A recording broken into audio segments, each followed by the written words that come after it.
Thank God it's Monday. Good morning, good evening, good afternoon. Welcome to the presentation and my channel. I'm in the back of an Uber with my driver, and what should say your name again? Marcello, who's very nice. I was in an Uber before Marcello.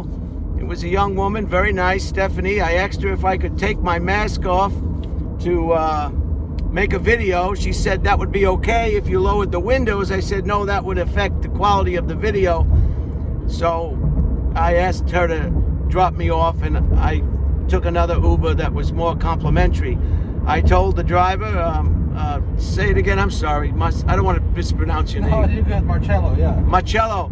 I didn't want to tell Marcello, I told Marcello I'll put my mask on as soon as I'm done with the video. So I'm in the back of the Uber. I'm heading back to my rented room in Oak Hill, and let's get started on some of the exciting things that happened in history today, the 22nd of February 2021. And in 1924, I'm sorry, in 1819, by the Adams-Onis Treaty, Spain sells Florida to the United States for $5 million. That's right, $5 million. The United States paid Spain to take Florida off their hands. And Spain had enough of the alligators and the swamps and the hot weather and the hurricanes and the big trucks. And so Spain was happy to find somebody who was wanted Florida.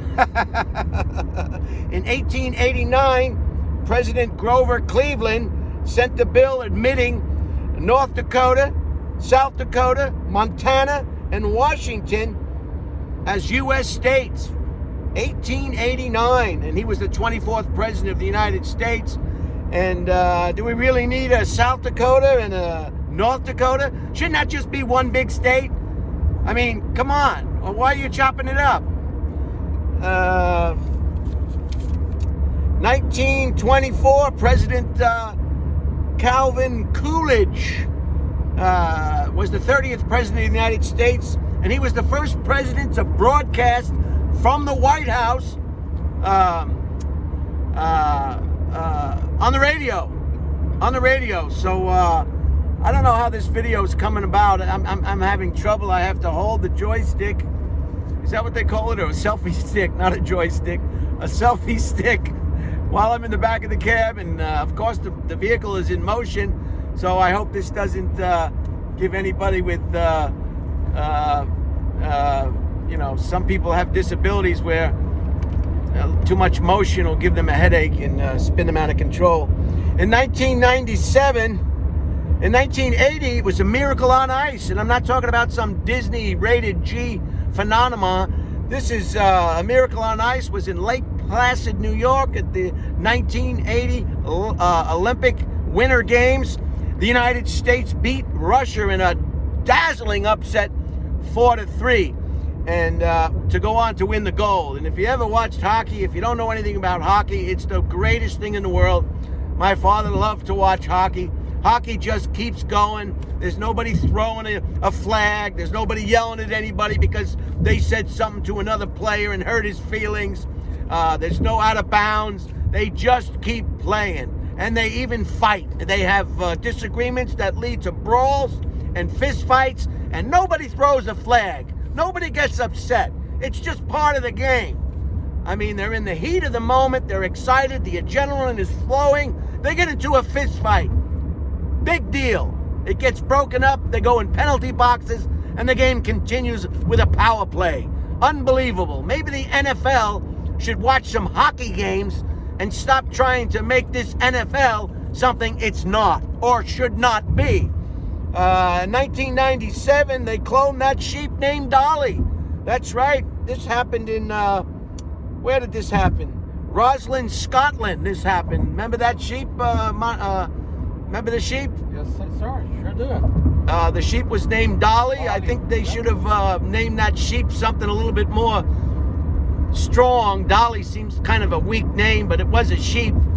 and the sheep had to be put down not long after it was cloned because of a severe case of fourth stage gout, athlete's foot, strep throat, digestive, irritable bowel syndrome, you name it, Dolly had it, and they figured it was best to put Dolly down. They didn't want Dolly to suffer needlessly.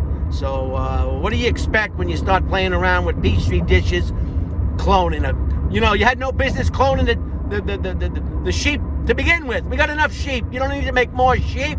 We got enough sweaters. We got enough scarves. We got enough hats. What are you doing cloning a sheep? Anyway, that was 1997. That was a big, big, big story. And on a sadder note, in 1984, we lost the boy in the bubble. His identity initially was secret out of respect for his medical records, not like today. Today, everybody knows what everybody's got. Then we have a game show host that was telling everybody about his medical maladies. Years ago, that was a private thing. Now it seems like, you can't get into the hospital to see a good friend because you're not a family member, but you can watch the news and figure out what's wrong with him. So that's a big problem. So we lost the boy in the bubble. He was from Texas.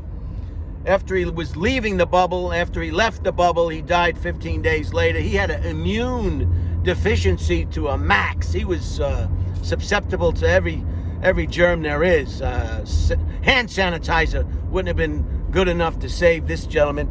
10 years later, his name was surfaced. His name was David Vetter, and he was 12 years old, and he succumbed to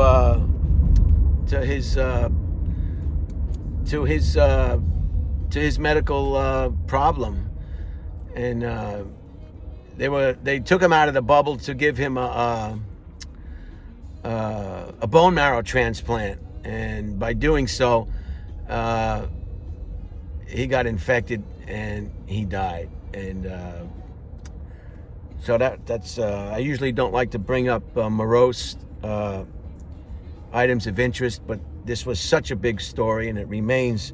They did movies, they did television shows, they did skits, I think on SNL, they did skits on, I think, Living Color. Dave Chappelle, I don't know if he did a skit on The Boy in the Bubble, but it would have been a great skit if Dave Chappelle tackled it. But so they made skits, they made movies, they made movie of the weeks, they made this Boy in the Bubble, if he had lived, would probably be a very, very wealthy individual just for all the rights that were signed for his story. So our hearts go out to the Boy in the Bubble and his family. And so those are the items of the week. Marcelino? Marcello, I'm sorry. Would you like us to just look at you? I have to ask permission first. I'll prefer not to. Thank you. That's your right. Marcello does not want to be in frame or on camera. He could be involved in a court case of some kind, and I don't blame him. He's a very good-looking guy. It's not that he doesn't have any scars or any disfigurements in his face. He just doesn't want to be part of this presentation, but he's enjoying it, aren't you? Absolutely. Thank you. Yeah, he's a very nice gentleman. So it's a beautiful day. I think it's about at least 71 degrees, huh? Today, Marcello? 67 right now. 60 what? 67. 67 degrees today. 67 degrees right now. The snow is gone. It's melted. The water's back on. I'm going back to my rented room in Oak Hill, and I'm going to get myself together and press on my adventure here in Austin, Texas. I hope you like this presentation. This is a wonderful Uber ride. Marcello will be tipped handsomely. I like to tip in cash, if that's okay with you. Absolutely. Thank you, sir. Yeah. Oh, we're right here. Can you drop me off at the auto body place on the right? Yes, sir.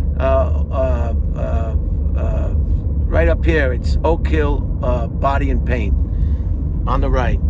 Thank you. I'm going to leave it at that, and have a great day and enjoy your week. How do you do this now? How do you shut this off without shaking?